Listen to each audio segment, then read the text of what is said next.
pasportimiz kamida 60 plyus degan narsa bor. 2 oydan 2 marta o'tgan bo'lsa ham chorni hisoblanadi. U KTM bazasi bor. KTM bazasi u adin tashkilot u kamida kiritib bo'lgandan keyin 5 yildan keyin toza bo'ladi deyilgan. 5 yildan.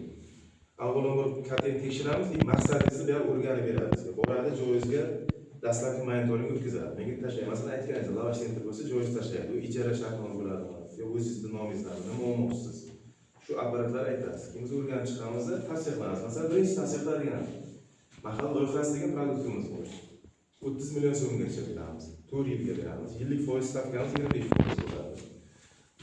Xo'p, bunga talab qiladigan narsalar nima? Avvalambor o'zini-o'z band qilish yillik to'lov bo'ladi, soliq to'lovi bo'ladi. 412 ming so'm to'laysiz.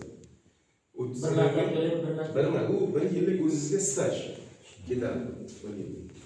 Ikkinchi bizda sizga endi ta'minoti buni faqat sug'urta qilingan. Kafillik yo'q unda.